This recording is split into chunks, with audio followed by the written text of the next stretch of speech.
मेरे प्यारे छात्रों, आज हम आप लोगों को आप व्यू का परिवर्त ट्रांसपोज ऑफ ए मैट्रिक्स पढ़ाने जा रहे हैं। इससे पहले हमने वीडियो डाल दिया है जिसमें हम 7-8 वीडियो डाल चुके हैं आप व्यू के बारे में। आज ट्रांसपोर्ट ऑफ मैट्रिक्स, आप व्यू के परिवर्त के गुणधर्म और क्या कहते हैं सिमेट्रिक, स्क्यू सिमेट्रिक, मतलब सममित आपव्यू, विषम सममित आपव्यू, ये सब के बारे में डिटेल बताएंगे। इसका प्रमेय भी बताएंगे, विधिवत समझाएंगे मेरे प्यारे छात्रों। और यदि आप लोगों को समझ में आ रहा हो तो लाइक शेयर सब्सक्राइब जरूर करिएगा और अधिक से अधिक छात्रों को जोड़े, क्योंकि आज इंटर का बहुत दिन के बाद हम वीडियो बना रहा हूँ, क्योंकि बहुत कम छात्र जो है इस समय लग रहा है जैसे कुछ ऑनलाइन मतलब देख रहे हैं। तो आज जो कम से कम 10 या 12 दिन के बाद ही ये वीडियो बन रहा होगा। तो मेरे प्यारे छात्रों, आप लोग ध्यान दीजिएगा। पहला है आप हम इससे पहले प्रश्नावली जो है 3.2 पूरा समाप्त कर दी। एनसीईआरटी बुक से ही हम पढ़ा रहे हैं। तो हम हेडिंग नंबर 1 है इस एनसीईआरटी में, हेडिंग नंबर 3.5 आपव्यू का परिवर्त। आपव्यू का परिवर्त मेरे प्यारे छात्रों, आपव्यू का परिवर्त का मतलब होता है ट्रांसपोज ऑफ ए मैट्रिक्स। इसके बारे में बहुत विधिवत आप लोग ध्यान से देखिएगा, ये क्या चीज है ट्रांसपोज ऑफ ए मैट्रिक्स। तो ट्रांसपोज ऑफ ए मैट्रिक्स ऐसी मैट्रिक्स है जिसके बारे में हम विधिवत बताने जा रहे हैं। जैसे कोई आपव्यू है मेरे प्यारे छात्रों, यदि कोई आपव्यू है, जैसे मान लीजिए ए बराबर कोई आपव्यू है ए आई जे है, ठीक है, और ये क्या हो गया यम क्रॉस एन का आपव्यू है। तो इसका आपव्यू जो हो, इस आपव्यू का कोई ऐसा क्रम लिख दिया जाए, इस आपव्यू का क्या हो जाए, इस ए बराबर इसका जो हो जाए ए आई जे सॉरी ए जे आई इंटू एन क्रॉस एम का हो जाता है मेरे प्यारे छात्रों। इसे ए डैश से ही हम क्या करते हैं प्रदर्शित करते हैं। इसे हम क्या करते हैं ए डैश से प्रदर्शित करते हैं। और कोट जो होती है इसकी मेरे प्यारे छात्रों, यम क्रॉस एन की जो कोट ए आई जे एक मैट्रिक्स है, उसका ए आई जे को हम क्रॉस एन से प्रदर्शित करने के बाद एन क्रॉस एम में ए डैश, और भी जान लीजिए ये कॉम्प्लीमेंट्री भी होता है, ए टू द पावर सी से भी प्रदर्शित करते हैं। ट्रांसपोज भी होता है, A to the power T से भी हम प्रदर्शित करते हैं। कई किताबों में इस प्रकार से भी मिलता है, ए डैश से भी मिलता है, A to the power complementary A to the power T से मिलता है, A to the power transpose मतलब A to complementary A to the power C, और ए टू द पावर क्या मिलता है मेरे प्यारे छात्रों ए टू द पावर टी से भी मिल जाता है। इसका प्रदर्शित करने का तरीका है। तो अब हम इसका हम एग्जाम्पल एक बता दे रहे हैं, देखिए कितना आसान सा एग्जाम्पल है। ये बात आप लोगों को समझ में आ गई होगी। इस तरीके से थोड़ा अगर कम समझ में आया होगा तो ये एग्जाम्पल देखिए विधिवत समझ में आ जाएगा, इसमें कोई दो राय नहीं। जैसे मेरे प्यारे छात्रों, हमने एक मैट्रिक्स लिया, ठीक है, एक मैट्रिक्स कोई भी एक मैट्रिक्स लिया, हमने मान लिया ए बराबर एक मैट्रिक्स ले लिया A11 A12 A13 A21 A22 A23 A23 A31 A32 A33, ये मेरे प्यारे छात्रों एक हमने क्या ले लिया, एक आपव्यू ले लिया। तो अब परिवर्त आपव्यू कॉम्प्लीमेंट्री मैट्रिक्स या फिर क्या कहते हैं ट्रांसपोज मैट्रिक्स निकालने के लिए हम क्या करेंगे, इस ए पर क्या लगाएंगे ए डैश या फिर ए टू द पावर सी या फिर ए टू द पावर टी बराबर हम क्या लिख सकते हैं। अब इसका जो रो है वो कॉलम हो जाएगा, ये रो कॉलम हो जाएगा, रो कॉलम हो जाएगा, कॉलम का रो हो जाएगा। तो ये देखिए रो है, इसको हम कॉलम बना देंगे। तो A11 A12 A13, देखिए A11 A11 A12 A13, उसके बाद फिर मेरे पे अच्छा तो A21, ये फिर यहाँ A22, ये फिर यहाँ A23 A31 A32 A33। तो इस प्रकार से ये मैट्रिक्स बनके तैयार हो जाएगी। तो ये सवाल मतलब ये बात आप लोगों को समझ में आ गई होगी। और फिर गिनती में भी हम लिख देते हैं मेरे प्यारे छात्रों, गिनती इसकी लिख देते हैं, बहुत मजा आने वाला है, क्योंकि अभी हम सिमेट्रिक स्क्यू सिमेट्रिक ये पढ़ाने वाले हैं। क्योंकि डेरिवेशन बहुत कम लोग ही कराते हैं, हम आप लोग को डेरिवेशन भी करवा के दिखा देंगे। ध्यान से देखिएगा केवल। तो इस प्रकार से आव्यूह का परिवर्त जो है आप लोगों को पूरा पूरा समझ में आ गया। मान लीजिए हम गिनती कोई लिखते हैं मेरे प्यारे छात्रों, तो गिनती देखिए हमने a बराबर 1 लिख दिया, क्या 1 2 3 4, चलिए हम लिख देते 6 4 5 6 7 8 9, ठीक, हमने ये लिख दिया। तो इसका जो कॉम्प्लीमेंट्री होगा ये क्या होगा, या परिवर्त क्या होगा, ट्रांसपोज क्या होगा, ए डैश क्या होगा, इसको निकालेंगे। अब इसका रो जो होगा, ये पहला, ये रो जो होगा वो कॉलम हो जाएगा, तो 1 2 3। अब ये रो जो होगा वो कॉलम हो जाएगा 4, ये दूसरा रो है तो दूसरा कॉलम 4 5 6, ये तीसरा रो है तो तीसरा कॉलम 7 8 9। आप लोगों को अब इससे अच्छा क्या बताए, आप लोगों को विधिवत आप लोगों को ये बात पूरी की पूरी समझ में आ गई होगी। तो अब हम इसको हम हटाते हैं। अब आगा अगला वाला है, ये देखिए हम एनसीईआरटी से ही पढ़ा रहे हैं आप लोगों को। आप दिखा गया है आव्यूहों के परिवर्त के गुणधर्म। अब अगली प्रॉपर्टी है मेरे प्यारे छात्रों, अब देखिए हम कुछ आप लोगों को आव्यूहों के प्रॉपर्टी के कुछ गुणधर्म बताने जा रहे हैं। बहुत मजे से आप लोग देखते रहिएगा इसके बारे में। देखिए जैसे आव्यूहों के परिवर्त के गुणधर्म या फिर properties of transpose of matrix, इसकी प्रॉपर्टी बताएं, क्योंकि सम्मित विसम्मित आव्यूह इसकी प्रॉपर्टी से ही पूरा का पूरा लगने वाला है। कैसे लगने वाला है देखिएगा। पहली प्रॉपर्टी है, ध्यान दीजिएगा, पहली प्रॉपर्टी है, इसका डेरिवेशन भी हम करवा देंगे, परेशान बिल्कुल मत होइएगा। अगर ए डैश है, ठीक ध्यान दीजिएगा, यदि ए डैश है फिर इसका डैश लगा दिया जाए, फिर इसका डैश कर दिया जाए, तो हमेशा इसका मान क्या होता है, ए होता है, पहली प्रॉपर्टी। और उसके बाद मेरे प्यारे छात्रों दूसरी प्रॉपर्टी क्या है, इसके बारे में भी आप लोग देख लीजिएगा। यदि दूसरी प्रॉपर्टी, यदि a प्लस बी का होल डैश है, ए कोई अव्यूह a प्लस बी का होल डैश है, तो इसका भी होगा b dash plus a dash. यदि तीसरी प्रॉपर्टी है, यदि ए बी का होल डैश है, ए बी का होल डैश है, तो इसका क्या होता है, b डैश a डैश। फिर क्या आगे, चौथा, यदि के इंटू ए का होल डैश है, तो बराबर के का कुछ नहीं होगा, ए का डैश होगा, कि जहां के ए क्या है, अचर पद है। तो प्यारे छात्रों इतना आप लोगों को समझ में आ रहा होगा। अभी सबका डेरिवेशन करवा देते हैं। और उसके बाद फिर 4 प्रॉपर्टी हो गई आपके एनसीईआरटी में, 4 प्रॉपर्टी दिया गया। और भी प्रॉपर्टियां हैं लेकिन आपकी बुक से हम एनसीईआरटी का क्योंकि हल करवा रहे हैं, तो एनसीईआरटी में आपकी 4 प्रॉपर्टी थी, इसलिए हमने 4 ही प्रॉपर्टी बताया। अब पहली प्रॉपर्टी देख लीजिए, प्रॉपर्टी नंबर 1 का, जैसे हम आप लोग को एग्जाम्पल से डेरिवेशन करवा दे रहे हैं क्योंकि एग्जाम्पल ज्यादा समझ में आएगा। जैसे मान लीजिए हमने ए बराबर कोई एक पद मान लिया, मान लीजिए कुछ भी, हम A11 A12 A13 A21 A22 A23 A31 A32 A33 हमने मान लिया। अब इसका ए डैश निकाल लेते हैं।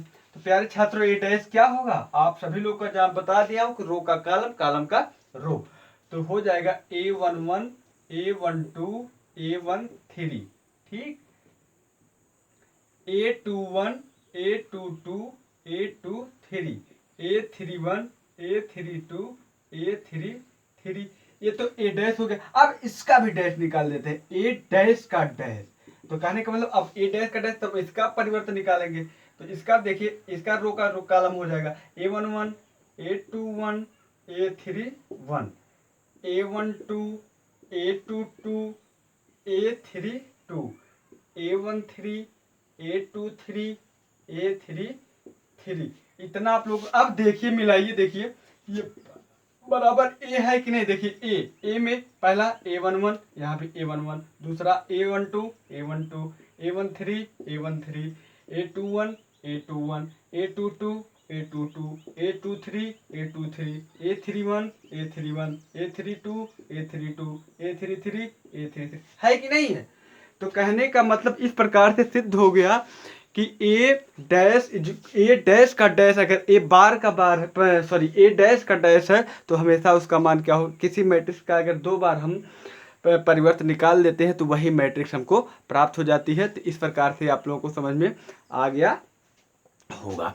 चलिए प्यारे छात्रों, ये याद कर लीजिएगा। याद क्या, बस ये सारी प्रॉपर्टियां आप क्या कर लेंगे, पढ़ लेंगे, देख लीजिएगा। ए बी का होल डैश बराबर बी डैश ए डैश, के ए माने के एक अचर है, और ए प्लस बी, ये सब आप लोग पढ़ लीजिएगा। अब हम आप लोगों को जो मेन मुद्दा है उसके बाद ये क्या बताएं, इसको भी कहो तो एक आध एग्जाम्पल दे के बता दे, दूसरा तीसरा आप लोग खुद इसका एग्जाम्पल बना लीजिएगा। ठीक है, आप लोग इन सबका खुद एग्जाम्पल बना लीजिएगा। सवाल नहीं बल्कि सिमेट्रिक वाला भी देख लीजिए ध्यान से। चलिए मेरे प्यारे छात्रों, अब हम आप लोगों को अगला है सममित तथा विषममित आव्यूह।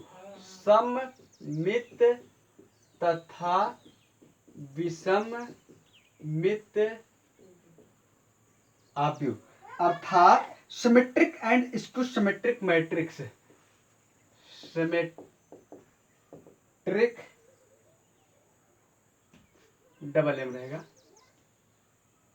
ये डबल एम रहेगा, S Y double M E T R I C, symmetric and skew symmetric, symmetric and skew symmetric, symmetric matrix, symmetric and skew symmetric matrices या मैट्रिसेज,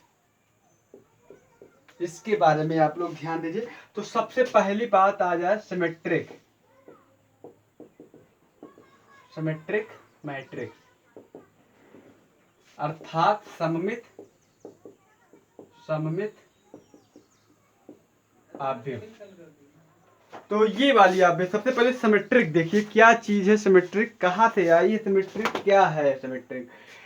तो सिमेट्रिक मैट्रिक्स ऐसी मैट्रिक्स है जिसका हम परिवर्त निकालें, ध्यान से सुनिएगा। सिमेट्रिक मैट्रिक्स ऐसी मैट्रिक्स है जिसका हम परिवर्त निकालें, कॉम्प्लीमेंट्री निकालें, ट्रांसपोज निकालें, फिर वही मैट्रिक्स प्राप्त हो। जिसका हम कॉम्प्लीमेंट्री या परिवर्त या ट्रांसपोज या डैश निकालें, जिस ऐसी मैट्रिक्स जिसका हम डैश निकालें फिर वही मैट्रिक्स हमको प्राप्त हो, तो इस प्रकार की मैट्रिक्स को हम सिमेट्रिक मैट्रिक्स कहते हैं। जैसे अब हम परिभाषा आप लोग लिख लीजिएगा। जैसे हमने मान लीजिए ए है, अगर ए इस ए का ए डैश निकाले तो इसका मान क्या आ जाए, ए ही आ जाए। तो इस प्रकार की मैट्रिक्स क्या कहलाएगी सर, यह इस प्रकार की मैट्रिक्स जो कहलाएगी वो सिमेट्रिक या सममित आव्यूह कहलाएगी। ठीक है, या फिर ए टू द पावर सी है तो बराबर ए ही आए, इस प्रकार की मैट्रिक्स क्या कहलाएगी, सिमेट्रिक कहलाएगी। A to the power T बराबर ए ही आए तो इस प्रकार की मैट्रिक्स क्या कहलाएगी, इस प्रकार की मैट्रिक्स भी क्या कहलाएगी, सममित आव्यूह कहलाएगी या सिमेट्रिक मैट्रिक्स कहलाएगी। कहने का मतलब हम प्यारे छात्रों आप लोगों को इस प्रकार से लिख दें, अगर कहीं पर जो है ए आई जे, ठीक, ये यम क्रॉस यन बराबर ए जे आई यन क्रॉस यम, ये बराबर है, तो इस प्रकार की मैट्रिक्स क्या कहलाएगी, सिमेट्रिक मैट्रिक्स कहलाएगी। आप लोगों को बहुत अच्छे से समझ में आ रहा होगा, आ रहा है ना, तो आ रहा है तो आप लोग लाइक शेयर सब्सक्राइब और कुछ बेल और वीडियो अगर पाना चाहते हैं तो बेल आइकन सब कुछ करते रहिए, ज़्यादा से ज़्यादा छात्रों को जोड़िए। अब इसका एग्जाम्पल हम बता देते हैं, आप लोगों को एग्जाम्पल बता देते हैं। जैसे ए हमने एक मैट्रिक्स लिखा, चलिए एक मैट्रिक्स लिखा, हमने लिख दिया 1 2 3, ठीक, 2 3 यहाँ कुछ लिख दिया, 4 5 3 5 7, ठीक है मेरे प्यारे छात्र। तो ये मैंने एक मैट्रिक्स लिखा, आप लोगों को ये समझ में आ रहा होगा, हमने ये एक मैट्रिक्स लिखा। तो अब हम इसका जब सिमेट्रिक निकालेंगे, चलिए ए डैश, इसका हम ए डैश निकालते हैं, तो ए डैश निकालने रो का कॉलम हो जाएगा, कहने का मतलब ये तो कॉलम हो जाएगा इस प्रकार से 1 2 3, अब ये वाला भी इस प्रकार से हो जाएगा 2 4 5, और ये बचा 3 5 7। तो प्यारे छात्रों इसको मिलाइए, देखिए 1 1 2 2 3 3 2 2 4 4 5 5 3 3 5 5, है ना सब कुछ बराबर। तो इस प्रकार ए इक्वल टू ए डैश आया कि नहीं आया, तो ये सिमेट्रिक मैट्रिक्स है। आप लोगों को भी ये समझ में आ गया होगा। इसका एग्जांपल भी हम बता देंगे कैसे बनाया जाता है एग्जांपल। इसके बाद हम स्क्यू सिमेट्रिक मैट्रिक्स देख देते हैं। स्क्यू सिमेट्रिक मैट्रिक्स क्या है इसके बारे में ध्यान दीजिए। ऐसी मैट्रिक्स, ऐसा अवयव जिसमें हम ऐसा अवयव जिसका हम कॉम्प्लीमेंट्री निकालें या परिवर्त निकालें तो उसका मान सेम टू सेम वही मान ऋणात्मक में मिल जाए। ऐसा अवयव जिसकी हम मैट्रिक्स निकालें उसका वही मान फिर ऋणात्मक मान में परिवर्तित हो जाए, उसे क्या कहते हैं हम स्क्यू सिमेट्रिक मैट्रिक्स कहते हैं। एग्जाम्पल के लिए भी हम बता देते हैं, ध्यान से देखिएगा, बहुत मजा आने वाला है। और पूरा का पूरा यूपी बोर्ड में एक सवाल फिक्स है, आप लोगों को 8 नंबर में फिक्स है।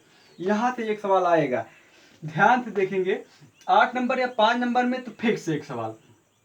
प्यारे छात्रों यहाँ से देखेंगे, स्क्यू सिमेट्रिक अगर ए है, इसका हम परिवर्तन निकालते हैं तो इसका मान क्या आ जाए, इसका मान हो जाए ए डैश बराबर माइनस ए। अगर मिल जाता है तो ये स्क्यू सिमेट्रिक है। या फिर ए आई जे जो है बराबर माइनस टाइम यम करासियन माइनस टाइम ए जे आई यन करासियन में जब मिल जाए तो इस प्रकार की मैट्रिक्स को हम क्या कहते हैं, इस प्रकार की मैट्रिक्स को हम स्क्यू सिमेट्रिक मैट्रिक्स कहते हैं। तो आप लोगों को ये सब समझ में आ रहा होगा। तो समझ में आ रहा होगा तो आप लोग जानते ही क्या करना है, लाइक शेयर सब्सक्राइब करना है।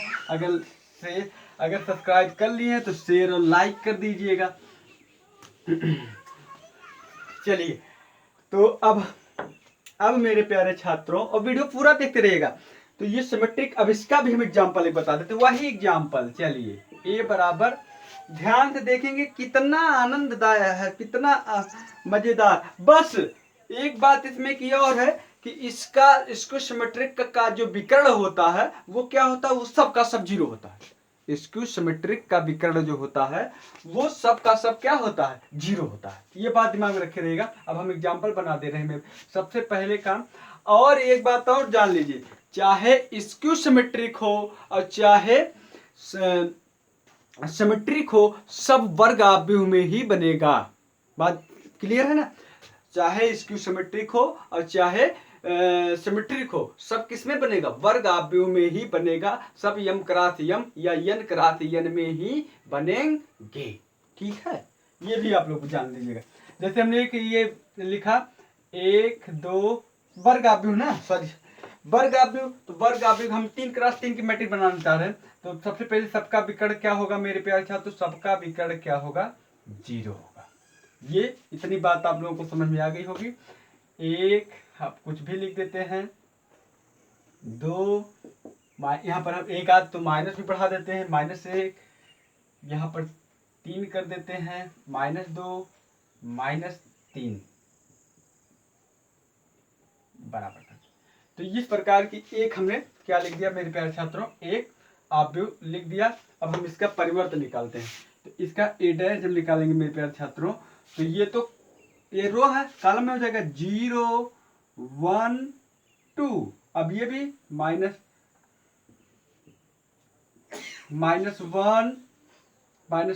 उसके बाद 0 उसके बाद 3 -2 -3 0। तो अब देखेंगे प्यारे छात्रों, बराबर ए डैश है, ठीक है।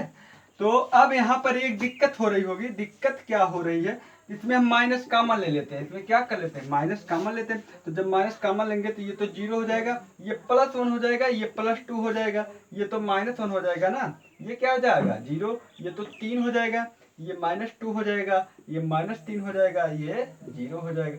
तो इस प्रकार से देखिए, मिलाइए देखिए, तो ये एक 0 1 सब है कि नहीं, 0 -1 -2 0 -1 -2 1 2 1 0 -3 1 0 -3 2 3 0 2 3 0 है कि। तो इसके स्थान पे यहाँ देखिए माइनस का चिन्ह आ गया, तो माइनस बढ़ा देते हैं। इसके स्थान पे ए लिख सकते हैं कि नहीं लिख सकते हैं। तो इस प्रकार मेरे प्यारे छात्र ए डैश बराबर -a आया कि नहीं आया, आया। जब आया तो ये इस प्रकार की मैट्रिक्स जो है वो क्या है, स्क्यू मैट्रिक्स है। तो यदि आप लोगों को इतना समझ में आ गया हो, सिमेट्रिक, स्क्यू सिमेट्रिक और क्या कहते हैं परिवर्त अवयव, ये सब यदि समझ में आ गया हो तो जो हम अगला वीडियो बनाने जा रहे हैं मेरे प्यारे छात्रों, बहुत ध्यान से देखिएगा, क्योंकि उसमें जो है वो थ्योरम है, प्रमेय दो हैं, और दोनों प्रमेय हम आप लोग को सिद्ध यहाँ पर करवाएंगे। और उस वीडियो को जरूर देखिएगा, इस वीडियो को भी जरूर देखिएगा, तभी वो समझ में आएगा। और वो आपको पेपर में 7 से 8 नंबर में आएगा। अगर वो प्रमेय नहीं आएगी तो एक सवाल जरूर आएगा। तो आप लोग बहुत ध्यान से देखिएगा। और बस हम इतना ही बना रहे हैं इस वीडियो में। तो आप लोग को अगर समझ में आया हो तो लाइक शेयर सब्सक्राइब कर दीजिएगा। धन्यवाद।